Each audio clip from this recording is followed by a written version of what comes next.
अमरावती यवतमाळ जिल्ह्यातील तलाठी व पटवारी संवर्गातील कर्मचाऱ्यांवर महादर्पण योजनेची सक्ती करण्यात येत असल्याच्या विरोधात अमरावती उपविभागीय आयुक्त कार्यालयासमोर आज एक दिवसीय धरणे आंदोलन करण्यात आले।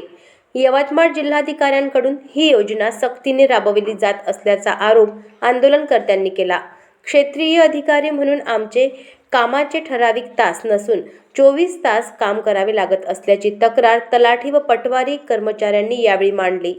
महादर्पण योजनेबाबत शासनाने अद्याप कोणताही ठोस निर्णय घेतलेला नसल्याने कर्मचाऱ्यांमध्ये तीव्र नाराजी आहे।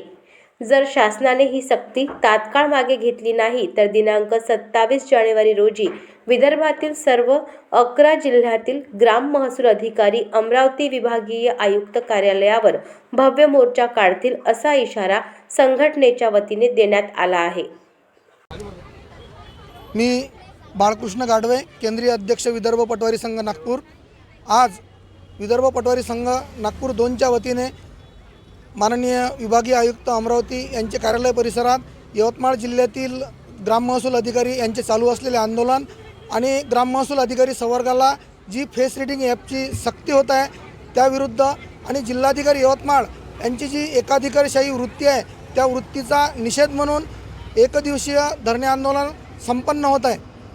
या आंदोलनामध्ये अमरावती प्रशासकीय विभागातील सर्व ग्राम महसूल अधिकारी सहभागी आहेत आणि जोपर्यंत म्हणजे शासन स्तरावरून सुद्धा फेस रीडिंग ॲपला मान्यता मिळालेली नाही, परंतु प्रायोगिक तत्वावर मान्य आयुक्त महोदयांच्या नेतृत्वात जिल्हाधिकारी यवतमाळ हे तलाठी संवर्गावर एक दबाव तंत्राचा वापर करून मॉनिटरिंग अँड अटेंडन्स ॲप कार्यान्वित करण्याचा प्रयत्न करत आहे।